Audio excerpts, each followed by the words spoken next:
ओम नमः सिद्धेभ्यो। नमो अरिहन्ताणं नमो सिद्धाणं नमो आयर्याणं नमो वज्रायाणं नमो लोई संविसाहं। तीन भुवन वीतराग विज्ञानता शिव स्वरूप शिव का नमः त्रिलोक संहारकी। आज अष्टानी का महापर्व का तीसरा दिन है। तीन लोक विषय पर हमारी चर्चा चल रही है और जो मंगलाचरण हमने किया उसका कहना है कि तीन भुवन में सार वीतराग विज्ञानता। जिस तीन लोक की हम चर्चा कर रहे हैं, जिस लोकालोक के विषय में हम जान रहे हैं, इसका सारभूत एक ही है और वो है वीतराग विज्ञानता। शुद्ध आत्मा की वीतरागता और विज्ञानता, वही तीन लोक में सार है। कल तक हमने देखो अभी कितनी चर्चा की है दो कक्षाओं में कि ये तीन लोक हैं। इसके बाहर अलोकाकाश है, वहां बाकी के पांच द्रव्य नहीं है, जीव नहीं है, उद्गत नहीं है, धर्म नहीं है, अधर्म नहीं है, काल नहीं है, सिर्फ आकाश है। और लोक है 14 राजू, 7 राजू, पीछे 7 राजू, बीच में 1 राजू, 5 राजू, 1 राजू, इस तरह से ये लोक हैं। और नीचे कल हमने चर्चा की थी नरकों की कि भैया 3 मोटी परतों से एक तो ये लोक ढका हुआ है जिसमें गणोदधि बात वलय, घन बात वलय और तनु बात वलय ऐसा है। और उसके बाद में सबसे नीचे निगोद है, यहाँ गणोदधि बात वलय के ऊपर यहाँ निगोद है। निगोद के ऊपर 7 नरक की पृथ्वियां हैं, जिसमें से ऊपर से देखेंगे तो रत्न प्रभा, शर्करा प्रभा, बालुका प्रभा, पंख प्रभा, धूम प्रभा, तम प्रभा, महातम प्रभा, ये उनके नाम हैं पृथ्वियों के। रत्न प्रभा जो है उसके 3 भाग हैं, खर, पंख और अबहुल। खर में व्यंतर और भवनवासी के देव रहते हैं और उन्हीं में से व्यंतरों का भेद एक राक्षस और भवनवासियों में से असुर जाति के देव, ये पंख भाग में रहते हैं। इतनी चर्चा कल हमने की थी और ये देखा था बिलों की संख्या कि टोटल 84 लाख बिल हैं पूरी 7 पृथ्वियों में नरक की में, और इन्हीं को नरक कहा जाता है। ये जो 7 पृथ्वियां हैं ये तो नरक की पृथ्वियां हैं, लेकिन नरक जो है सेपरेट सेपरेट होते हैं, वो टोटल 84 लाख है, जिसमें से पहले में 30 लाख, दूसरी में 25 लाख बिल। हाँ, इसको नरक भी कहा जाता है। नरक भी यही है, बिल भी कह सकते हैं और नरक भी इन बिलों को ही कहा जाता है। ये जो 7 हैं वो नरक पृथ्वी है और ये जो बिल है वो नरक है, ऐसा कथन है। तो पहली रत्न प्रभा पृथ्वी में 30 लाख नरक है, दूसरी शर्करा प्रभा में 25 लाख, तीसरी में 15 लाख, उसके बाद 10 लाख, 10 के बाद फिर 3 लाख, 3 लाख के बाद 1 लाख में 5 कम, 99995, और लास्ट 7वीं पृथ्वी में ओनली 5 नरक। इस प्रकार से नरक का वर्णन है। और इसके बाद में वर्णन तो बहुत है, हम चर्चा करेंगे तो चर्चा कभी खत्म होने वाली नहीं है। तो वर्णन तो बहुत है कि उछलने का भी मैंने जैसे बताया, तो ऊपर के नरकों में कम उछलता है, जैसे जैसे नरक पृथ्वी नीचे जाते जाते हैं तो और ज्यादा उछलने का वर्णन है। जो उछलने का है ना, तो क्यों उछलता है, क्यों उछलता है भाई, इतना ऊपर मजा आ जाएगा उछलने में। कौन सी विशेषता है कि भैया वो भूमि ही ऐसी है जिसका ऐसा करंट लगता है कि उछलना ही पड़ता है। बताया था ना, उसका एक कण अगर इधर आ जाए, एक कण मात्र सुई बराबर इधर आ जाए वहां का, तो कोसों दूर के लोग दुर्गंध से मर जाएंगे, ऐसी वो पृथ्वी है। और पहली बार जब कोई बिल से ऊपर से नीचे गिरता है पृथ्वी में, तो उस पृथ्वी में वो वैसा दर्द होता है, तकलीफ होती है, उदाहरण के रूप में बताया है कि हजारों बिच्छू एक साथ काटे तो जो दर्द होता है, जो तकलीफ होती है, वैसा दर्द होता है, इसलिए इतना उछलता है ना। एक ही प्रश्न कर लीजिए। हाँ। ये जो 7 पृथ्वी आपने बोला है, हाँ। अभी जैसे अभी इधर ये एक पृथ्वी लेंगे, हाँ। ऊपर में एक पृथ्वी लेंगे, हाँ।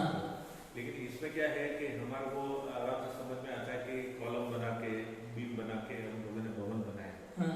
यहाँ इसमें कौन सी पद्धति है कि ये विरत्न प्रभा शर्करा, ये इसके बीच में पृथ्वियों के बीच में कौन सी ताकत है उसको रखने के लिए? वो मतलब ताकत मतलब अभी ये देखिए, अभी वो जो पहले वाला भूमि है, पहले वाला रत्न प्रभा को नीचे से उसको क्या बेस है, मतलब यहाँ तो क्या पृथ्वी है, इधर इसको अभी आप समझो इसके लिए नींव है, एक के नीचे एक उत्तरोत्तर पृथ्वी है ना। जैसे ये अपना मध्य लोगी चित्रा पृथ्वी के ऊपर अपना टिका हुआ है, मैंने बताया था कल ये चित्रा पृथ्वी के ऊपर है।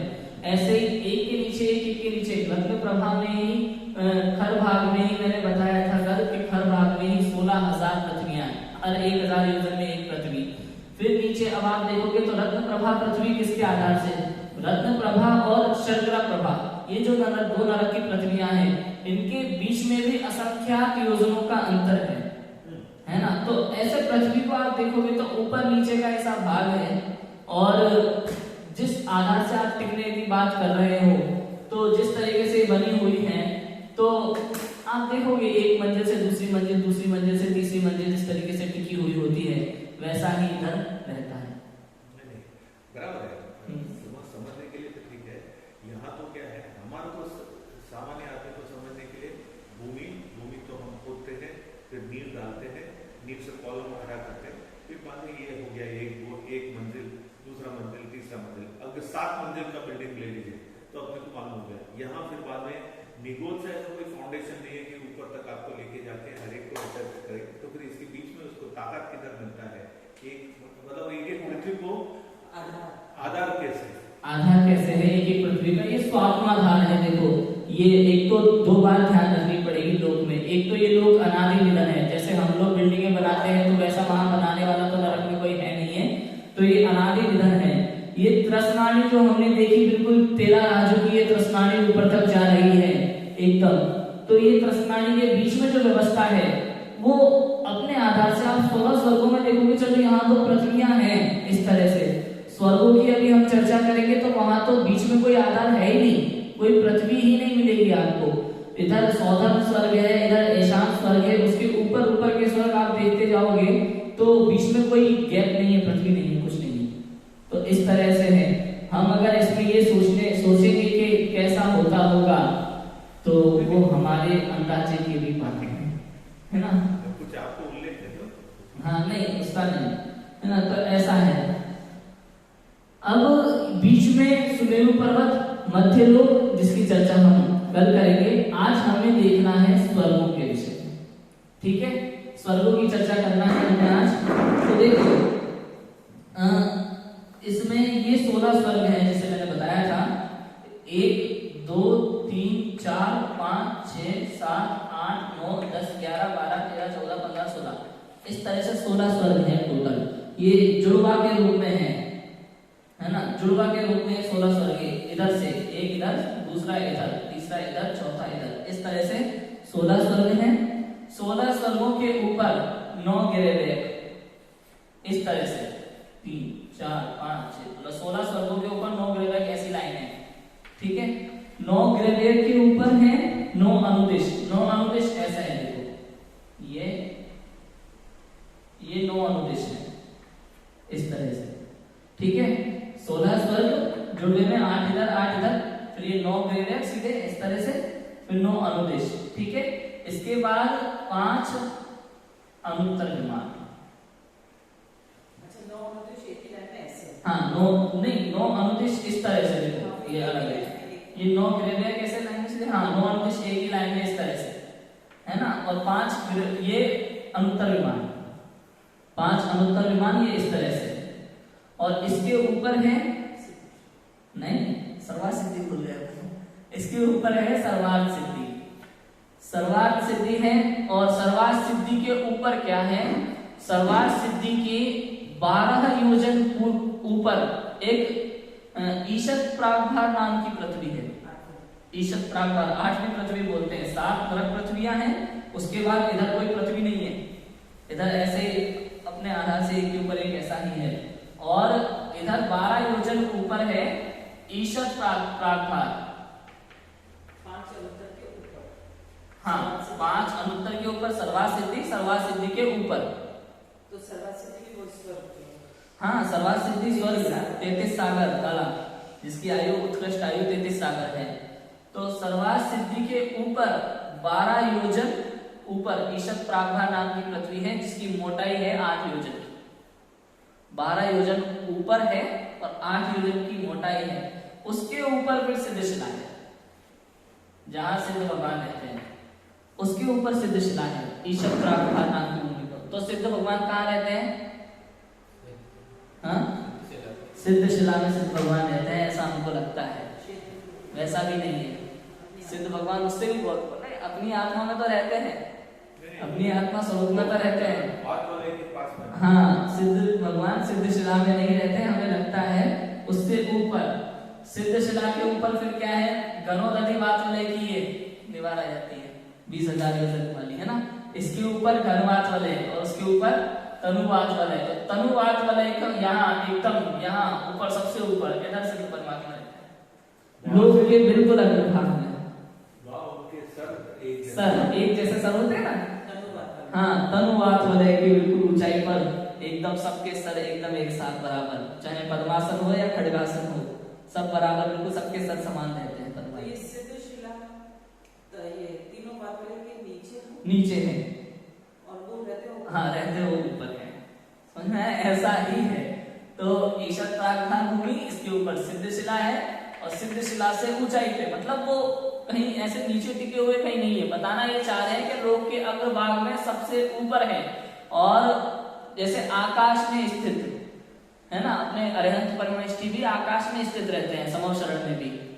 अंतरिक्ष में वहां सीधा समोशरण इतना ऊंचा होता है, तो अंतरिक्ष में कमल सिंहासन से ऊपर आकाश में कोई आधार नहीं होता, तो वैसे अरिहंत परमेष्टि भी विराजमान होते हैं।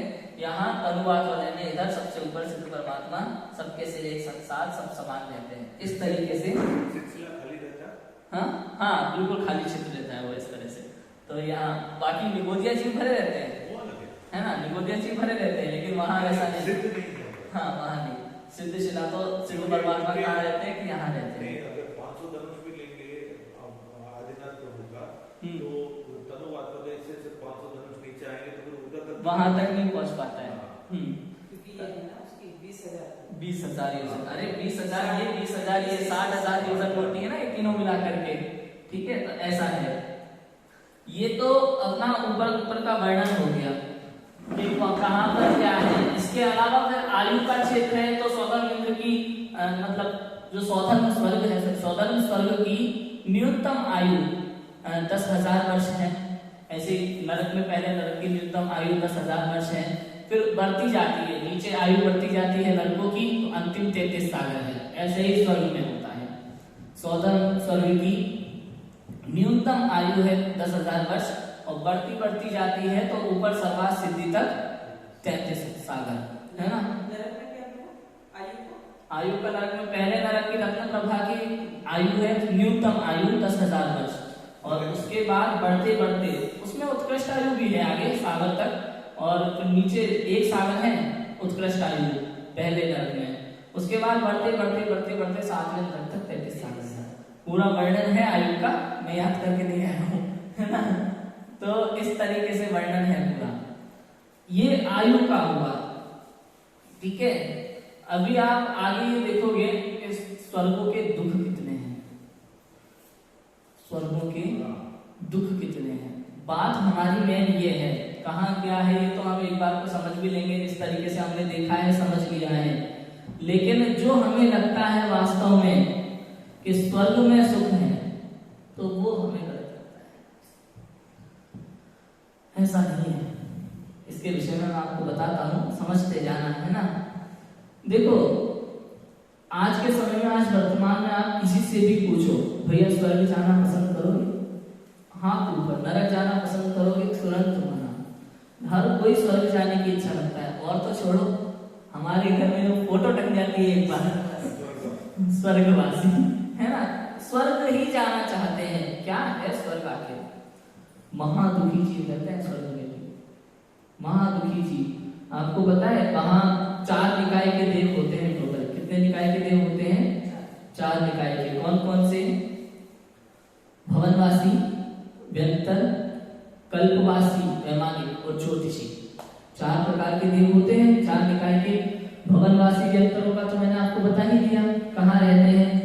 और ज्योतिषी देव अपने मध्य लोक में ही, जो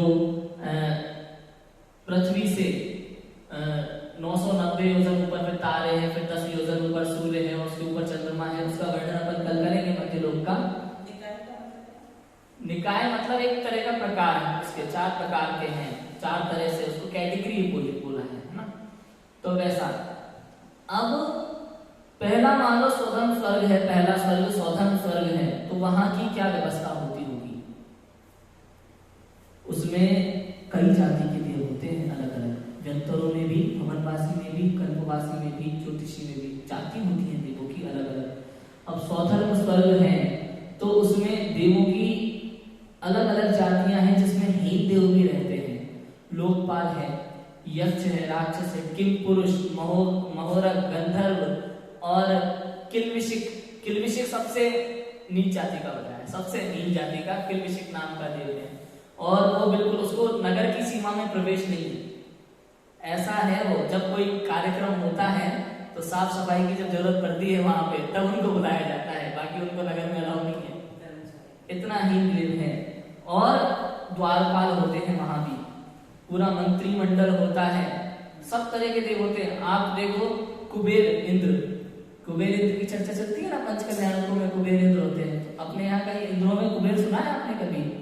इंद्रों में कभी कुबेर सुना है अपने यहाँ 16 स्वरूप की चर्चा में? कहीं इंद्र नहीं मिलेगा कुबेर नाम का। तो कुबेर क्या है? कुबेर एक व्यवस्थापक है, व्यवस्थापक, लोकपाल में आता है वो, लोकपाल जाति के देवों में आता है कुबेर, व्यवस्थापक जैसा है, सौधर्म इंद्र की आज्ञा से काम करता है। समझ में आया? इंद्र की आज्ञा से काम करता है। और आप सोचो कि सभी देवों को इंद्र की आज्ञा का पालन करना ही पड़ता है, करना ही पड़ेगा। अपने से ऊपर की क्वालिटी का पालन करना ही पड़ता है देव का। जैसे हमारे यहाँ होता है, हमारे ऊपर जो बॉस है उसकी आज्ञा का पालन हमें करना है, उनको अपने ऊपर वाले का सुनना ही पड़ता है। किंतु हमारे में तो ऐसा है, नहीं पसंद आया तो लड़ भी जाते हैं, फिर भी जाते हैं, और अगर अपने बस की नहीं हो तो आत्महत्या का ऑप्शन भी रहता है। वहां आत्महत्या का ऑप्शन नहीं है, रिजाइन कर सकते हैं। हाँ, यहाँ तो रिजाइन कर सकते हैं, नहीं जम रहा है रिजाइन करो और चलो, नहीं भी किया तो भी चल जाओ। हाँ, बिना रिजाइन किए भी चले जाओ, बोल करके भैया हमें नहीं जम रहा है, हम तो जा रहे हैं। वो भी बोलना भी जरूरी नहीं, बोलना भी जरूरी नहीं, और क्या, जब मन किया बैग उठा के चल दिए, और क्या, यहाँ तो चलता है, लेकिन वहां ये नहीं चलता। आप सोचो, अरे कभी कभी तो विचार आता है कि देव गति के जीव कैसे कैसे दुख भोगते हैं। आप याद करो नीलांजना को, नीलांजना को याद करो, जिसकी सबको पता है, अब भी याद रहता है उन्हें। आप सोचो हम मरने वाले हैं, हमें पता चल जाए तो कोई काम करने का मन करता है क्या? झाड़ू लगाए, पोछा लगाए, ऐसा, और चलो हम करना भी चाहे तो हमारे रिश्तेदार करने देते हैं? जब सबको पता हो कि भैया इनकी आयु नहीं बची है, कुछ पल के मेहमान हैं, हम कोई काम करना चाहे तो हमारे आसपास कोई हमारा दुश्मन भी हो तो वो भी उस समय कहते हैं भाई आप रह गए, हम करते हैं। किंतु वहां ऐसा नहीं। सोचो आप, उस नीलांजना को पता था कि 10 मिनट बाद मेरी मृत्यु होने वाली है, खुद को पता था, सारे देव जो आसपास में है सबको पता था। जिस सौधर्म इंद्र की आज्ञा से वो वहां ऋषभ देव की सभा में नृत्य कर रही थी, उस सौधर्म इंद्र को भी पता था कि 10 मिनट बाद इसकी मृत्यु होने वाली है, नहीं जानता, पता था। उसके बाद भी उसने आज्ञा दी और उसको करना पड़ा। राजा ऋषभ को भी मालूम है। हाँ, उस समय उन्होंने बाद में लगाया, उनको उस समय नहीं पता था। लेकिन जब चैन हुई, नीलांजना की मृत्यु हो गई और उसकी जगह पर वैसी की वैसी दूसरी देवी सौधर्म इंद्र ने तुरंत व्यवस्था करा दी। इंद्र की व्यवस्था भैया ऊंचा काम है, तो उसने तुरंत व्यवस्था करा दी। लेकिन वो शब्द देव के ज्ञान से बाहर नहीं हो पाया, उनको तुरंत पता चल गया आपके ज्ञान से। तभी उनको बोला विवशता इतनी हाँ। होती है, हमारे मनोरंजन बस से- हमारे मनोरंजन के लिए उन्होंने क्या किया, उनको वैराग्य नहीं आया। सौधर्मेंद्र को ऐसा मतलब उनको लगता ही नहीं है। आपको पता है सौधर्मेंद्र की आयु कितनी होती है? सागर में। 2 सागर की आयु होती है। 1 सागर पता है कितना होता है? 1 सागर कितना है वो उसमें कितने 40 लाख 40 मील सचिव होते हैं। 40 मील नहीं, उसमें ऐसा है जो 40 मील बताया ना, ऐसी मुख्य इंद्राणी होती हैं। मुख्य इंद्राणी तो एक सौधर्मेंद्र के काल में मुख्य इंद्राणी 40 मील हो जाती है। एक इंद्राणी की 5 पल्ले मात्र की आयु होती है, 5 पल्ले। और सौधर्मेंद्र की आयु 2 सागर का पता है कितना हो जाता है? 20 कोड़ा कोड़ी पल्ले। 20 कोड़ा कोड़ी पल्ले का 2 सागर होता है। और एक इंद्राणियों की आयु 5-5 पल्ले की होती है। मैं आपको सागर बताता हूँ क्या होता है। अच्छा, ये भी सुना था कि इसमें कितने अवसर उत्सव हो जाता है ये। हाँ, मैं बताता हूँ सागर क्या होता है। देखो 1000 योजन हो, सॉरी 1 योजन हो, सिर्फ 1 योजन मतलब कितना हो गया? 6000 किलोमीटर। इतना बड़ा एक गड्ढा बनाओ या कोई दीवार, चारों तरफ से दीवारों से मतलब एकदम पैक, चारों तरफ से एकदम पैक, जो 1000 योजन का जिसका सर्वत्र माप हो चारों तरफ, सॉरी 1 योजन है ना, 6000 किलोमीटर का जिसका सर्वत्र से माप हो, 1 योजन का होना चाहिए, 6000 किलोमीटर का, है ना। उसमें भेड़ के जो बाल होते हैं ना, भेड़ के बाल, अभी उगे हुए ऐसे भेड़ के बाल, हाँ, उसके बालों को भर दो उसमें, ऐसे भर दो बिल्कुल ठूस के, हाँ, उसको भी ठूस के भर दो, एकदम ठूस के भर दो उसको पूरा, एकदम कड़ा बना दो, बिल्कुल कड़क हो जाए एकदम। और उसके बाद उसमें से हर 100 वर्ष के अंतराल में 1 बार निकाला जाएगा। हर 100 वर्ष के अंतराल में उसमें से 1 बार निकालो, और जितने समय में वो खाली होता है, जितने समय में वो खाली होगा, वो कहलाएगा 1 पल्ले। क्या कहलाएगा? 1 पल्ले। और ऐसे 10 कोड़ा कोड़ी पल्ले का 1 सागर होता है। 10 कोड़ा कोड़ी पल्ले का 1 सागर, और 10 कोड़ा कोड़ी सागर का 1 अवसर्पणी होता है, और उतना ही 1 उत्सर्पणी होता है, और 1 अवसर्पणी और 1 उत्सर्पणी दोनों मिलकर 1 कल्पकाल कहलाता है। समझ आया?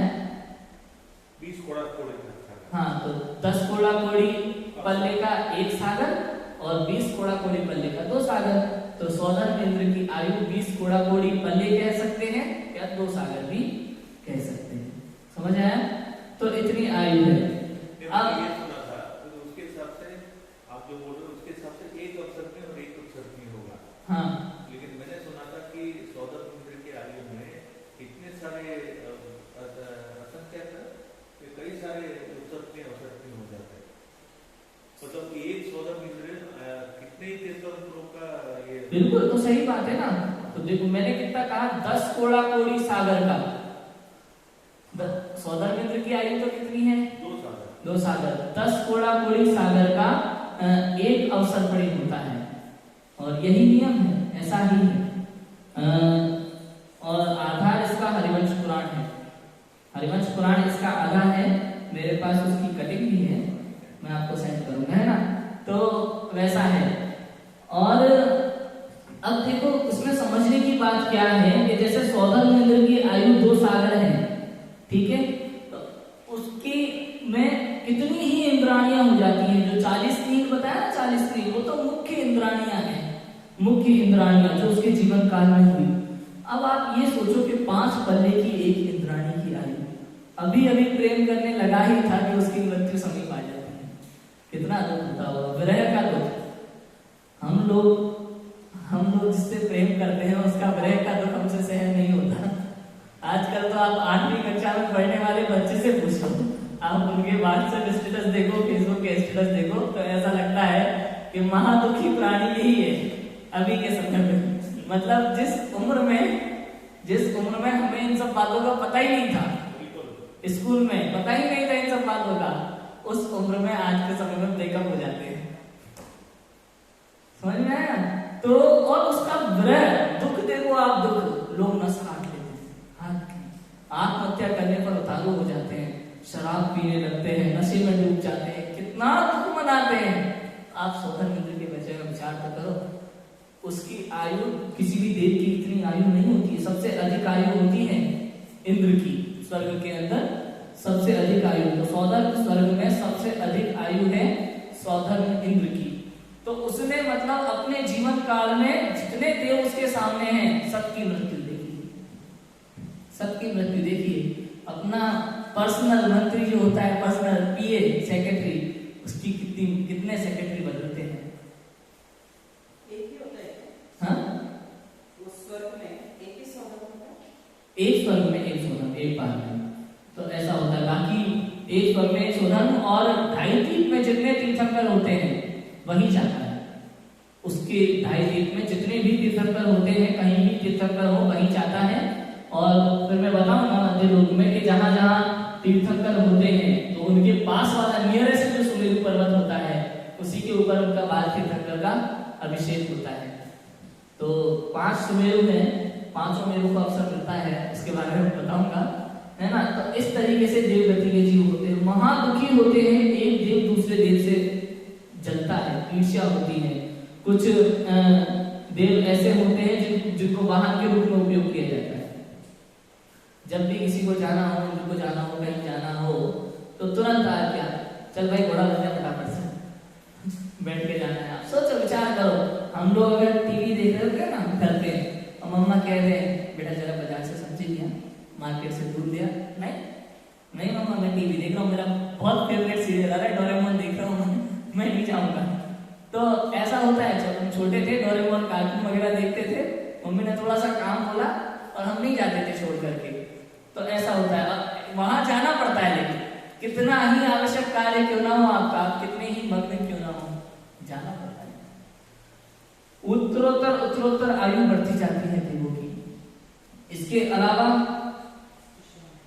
इनके सुख की बात देवियां होती हैं बहुत सारी, और कल्प वृक्ष होते हैं, कल्प वृक्षों से इनको इच्छानुसार भोजन मिलता है। कई आभूषण होते हैं, रत्न होते हैं, निधियां होती हैं, रिद्धियां होती हैं, ये सब इनके पास वैभव होता है। वो कितना किसके पास होता है वैभव, कि प्रत्येक देव या इंद्र के पास उनके पुण्य के अनुसार वैभव होता है। कितना होता है?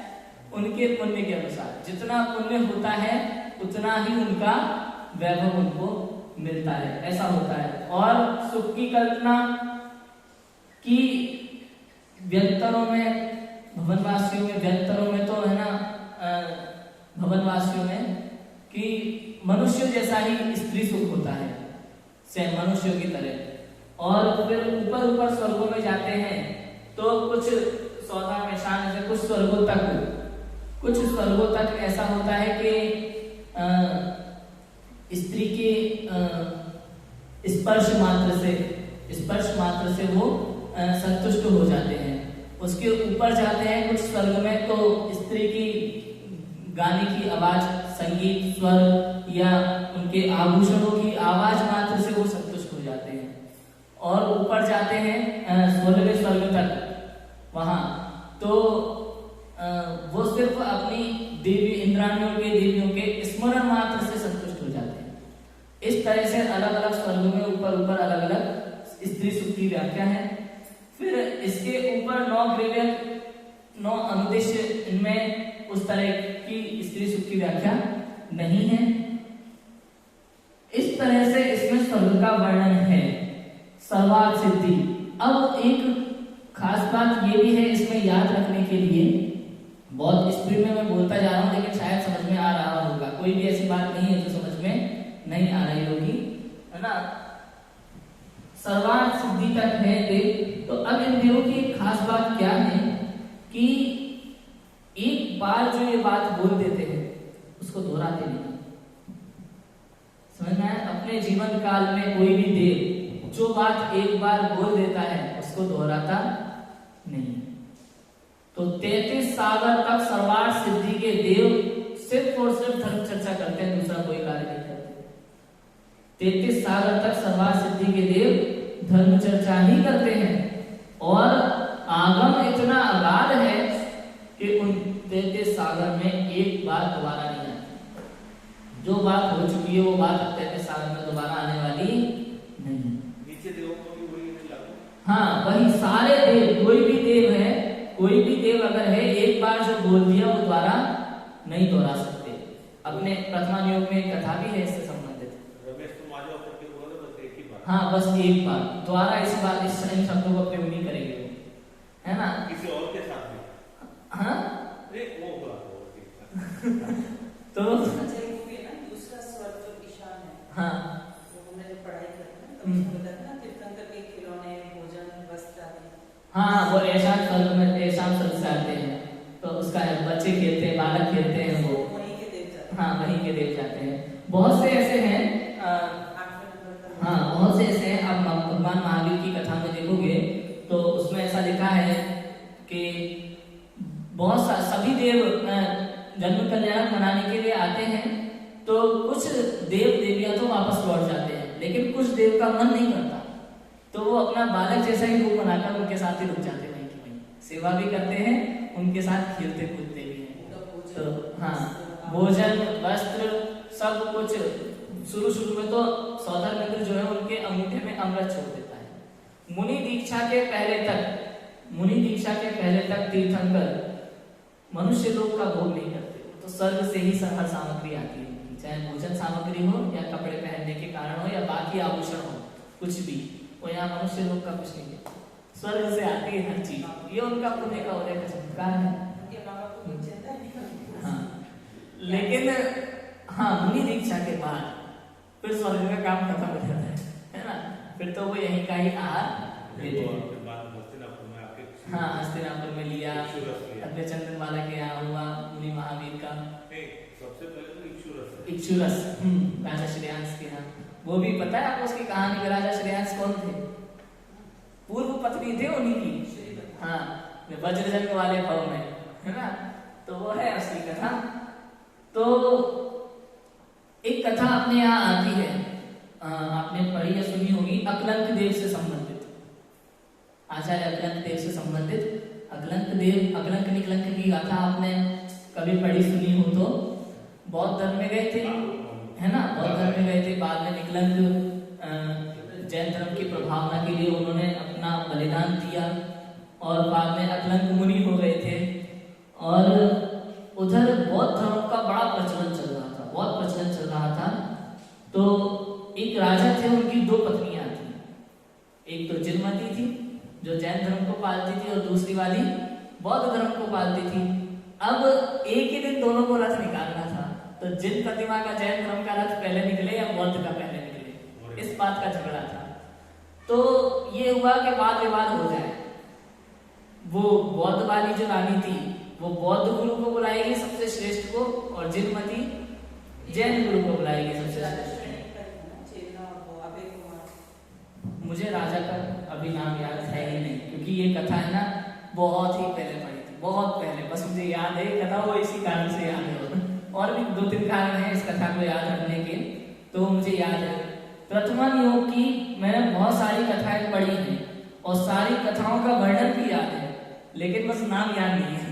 राजाओं के नाम, रानियों के नाम, उनके पुत्रों के नाम, उनकी आयु, ये सब तो याद रहते ही नहीं है। कई सारी रानियों के नाम तो जिनमती हैं, बहुत सारे सेठ के नाम अरहदास सेठ है ना, वृषभदास सेठ, बहुत सारे हैं ऐसे, जिनदत्त सेठ, तो याद रखना बहुत मुश्किल होता है। तो उस समय मुनिराज को अब सिर्फ आवेदन पर किया जा सकता है, उनसे विनती की जा सकती है, प्रार्थना की जा सकती है, निवेदन किया जा सकता है। तो उन्होंने तो बौद्ध गुरु बुला लिए, किंतु अब रानी जो है उनके पास गई, आचार्य जिनमती, आचार्य अकलंक देव के पास। उन्होंने उनसे निवेदन किया, हे प्रभु, जैन धर्म संकट में है, यहाँ जैन धर्म की प्रभावना की बात है, और चूंकि अकलंक देव को वो करना ही था, इसलिए वो गए वहां। और हुआ ऐसा कि वाद विवाद में वो बौद्ध वाला हार भी रहा था, हारने ही वाला था, किंतु उसने एक दिन का समय मांगा और उसके पास एक देवी की सिद्धि थी। उस देवी को बुलाया गया और इधर कहा कि मेरी बजाय तुम प्रश्नों के उत्तर देना अकलंक देव के।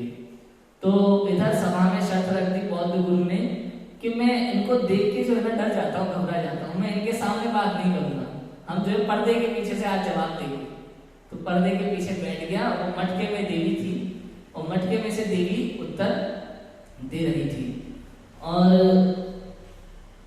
अकलंक देव इस बात को समझ गए और उन्होंने एक प्रश्न को दोबारा पूछा। वहां पर एक प्रश्न को दोबारा पूछा, तब वो उत्तर नहीं आया, बहुत देर तक पूछने के बाद उत्तर नहीं आया। ये प्रश्न को दोबारा क्या पूछा, उसने तो ये कहा कि इसी बात को दोबारा दोहराइए, हाँ इसी उत्तर को दोबारा दोहराइए, ऐसा उसमें है। तो दोबारा उत्तर नहीं आया, तब जाकर के देखा, मटका फोड़ करके देखा तो देवी निकल के बाहर। एक ही बार बोल सकते हैं देव या देवी। तब से मुझे ये बात याद है, ये कहानी मैंने कब पढ़ी थी, तब मैं कोटा भी नहीं गया था, ये समझो बचपन में कभी ये कहानी पढ़ी थी और तब से मुझे इसी बात के कारण से याद है, तब से मुझे ये बात याद है कि देव कभी दोबारा नहीं बोलते, एक ही बार बोलते हैं। तो ये भी देवगति की विशेषता है। हमारी नरक की चर्चा और देव की चर्चा, दोनों के दुख की चर्चा, ये हमें स्वर्ग और नरक दोनों से बचाने का काम करेगी अगर हम इस पर विचार करें तो। अगर हम इस पर विचार करें तो नरकों के दुख हमने देखे प्रत्यक्ष रूप से, इसमें प्रत्यक्ष रूप से या परोक्ष रूप से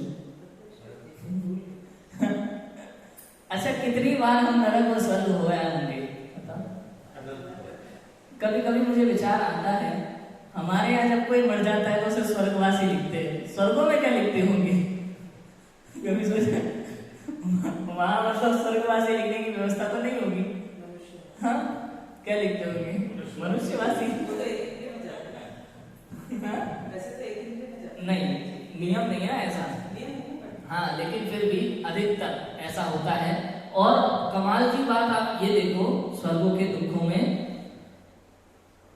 वो मरने वाले हो उनको पहले से पता चल जाता है, लेकिन कुछ कर नहीं सकते। सच में ऐसा कहा जाता है आचार्यों द्वारा आगम में कि अगर आप देवों के वो अंतिम 6 मंथ देख लोगे ना, अंतिम 6 महीने, तो कभी स्वर्ग जाने की इच्छा नहीं करोगे। तड़पते हैं, बिलखते हैं, रोते हैं, अरे मैं उस गलती जगह में जाने वाला हूं, मेरा ये स्वर्ग का वैभव है। हाँ मिथ्या दृष्टि देव सभी, इंद्र समय दृष्टि उनको, हाँ देखो सच बात, देखो ऐसा है कि देव का कथन है, अब इससे आगे ना तो उसमें आगम में लिखा मिलता है इस तरह से और ना हम अंदाजा लगा पाते हैं।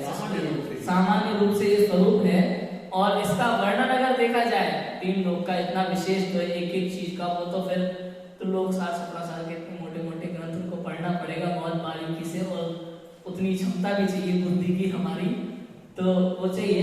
लेकिन सामान्य रूप से वर्णन इतना है कि जो मिथ्या दृष्टि देते हैं वो सब अंत में 6 महीने बहुत बुरी उनकी हालत होती है, इतनी दयनीय हालत होती है कि क्या बताएं।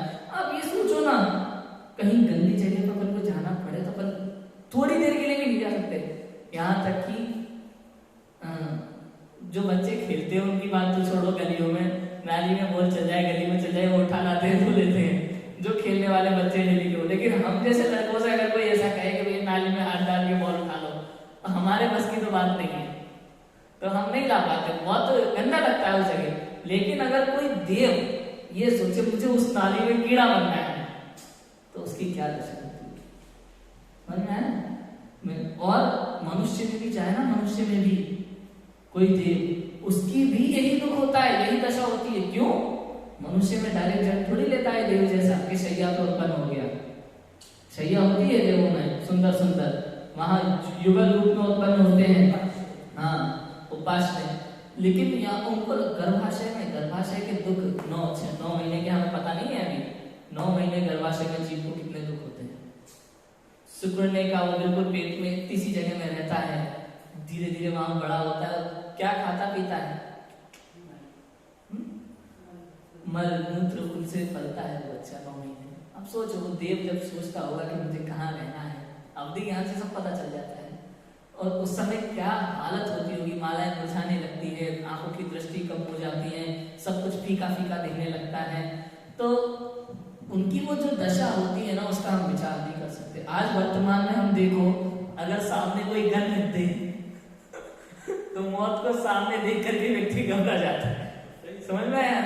ऐसा होता ही है। और तो छोड़ो, अगर इतना तो चलो ठीक है, हम सीआईडी वगैरह में अगर देखें ना, तो किसी का लेटर आ जाए, मृत्यु नोट जिसे कहते हैं, मृत्यु का लेटर आ जाता है, किसी को भी धमकी भरा लेटर आ जाए तो घबरा जाते हैं, सिक्योरिटी की व्यवस्था करने लगते हैं।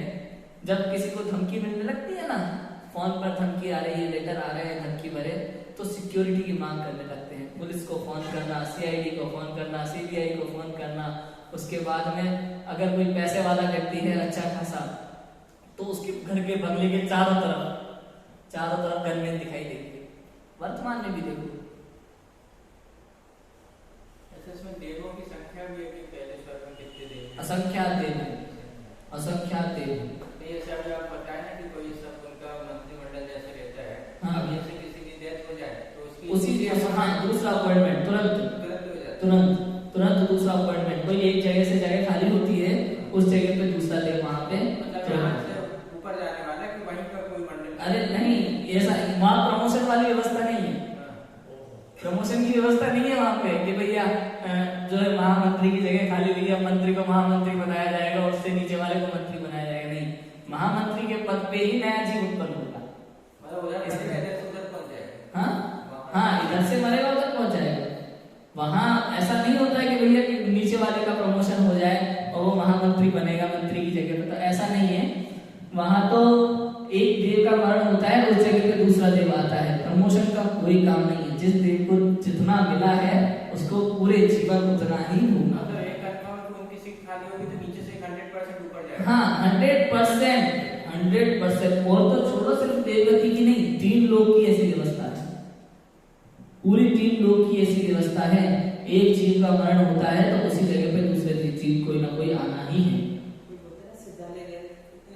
हाँ, 6 महीने 8 समय में 608 जीव अगर निगोद से निकलते हैं तो 6 महीने 8 समय में 608 जीव यहाँ से सिद्धालय भी जाते हैं। नियम ऐसा बैलेंस रहता ही है बैलेंस। तो ऐसा होता है। जो बात मैं बताने वाला था वो भूल गया।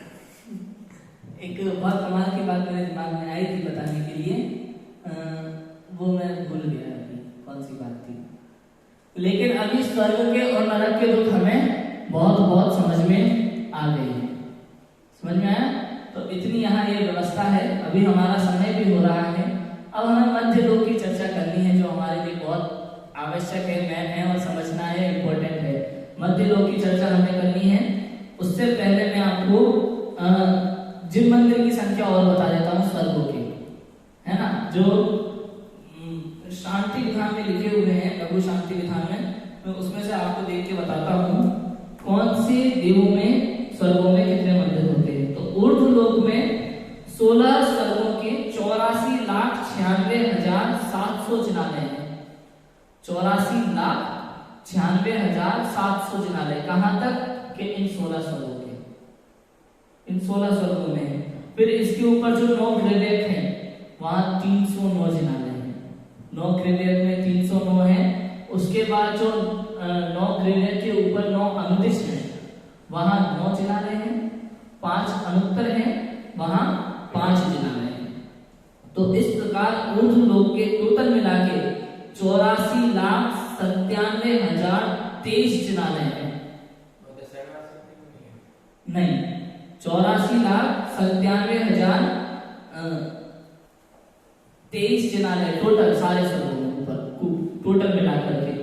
और इसके अलावा अगर 3 लोग के कुल जिनालय देखें, अकृत्रिम चैत्यालय है और ये सब किसी के द्वारा बनाए हुए नहीं है कि भाई सोलर में ईंट पत्थर बना करके बनवाए। और ऐसे जो वैष्णव मान्यता होते हैं ना, क्या नाम है उनका, विश्वकर्मा विश्वकर्मा। वहाँ क्या है, वैष्णव मान्यता में कुछ भी बनाना करना होता है तो विश्वकर्मा को आदेश दिया जाता है। उनकी एक दुकान होती है बिल्कुल बढ़िया सी, उनकी दुकान में मॉल जैसा होता है, बिग बाजार जैसा होता है, सब सामान मिलता है पूरा टोटल। तो जो है उसमें ब्रह्मा जी की विष्णु जी की आज्ञा से वो सब बनाता है, ऐसी वैष्णव मान्यता है। किंतु यहाँ तो टोटल मिला के 3 लोग के कुल अकृत्रिम जिनालय हैं 8,56,97,481। 8,56,97,481 इतने जिनालय हैं टोटल, अकृत्रिम जिनालय 3 लोग के पूरे, और 3 लोग के सर्व कृत्रिम जिनालय। कृत्रिम कितने हैं? कृत्रिम की कोई संख्या नहीं है, क्योंकि संख्या लिख ही नहीं सकते, क्योंकि बनते रहते ना कृत्रिम तो अपने यहाँ, तो कृत्रिम की संख्या नहीं है, तो अकृत्रिम की संख्या है। समझ में आ गया? इतना है, और ये शाश्वत है, ना इन्हें किसी ने बनाया है ना ही कोई मिटा ऐसा है ना, ये शाश्वत है। इतने जिनालय होते हैं। ये आज हमारी नरक की और स्वर्ग की चर्चा खत्म हुई। इनका वर्णन अगाध है, बहुत सारी ऐसी बातें हैं जो ना तो मुझे समझ में आएंगी ना मैं आपको समझा पाऊंगा, है ना। बहुत सारी ऐसी बातें हैं और बहुत सा तो अपने पास उपलब्धि नहीं है, बहुत सा तो अपने पास इसके बाद विषय में उपलब्धि नहीं है, किंतु ये अपना सामान्य स्वरूप है नरक का और स्वर्ग का, और मुझे लगता है बहुत सारा आपके समझ में आया होगा और आनंद भी आया होगा पढ़ने में, सुनने में। बिल्कुल। अब हमें मध्य लोक की चर्चा करनी है, कल से हम मध्य लोक की चर्चा करेंगे। अभी की बात को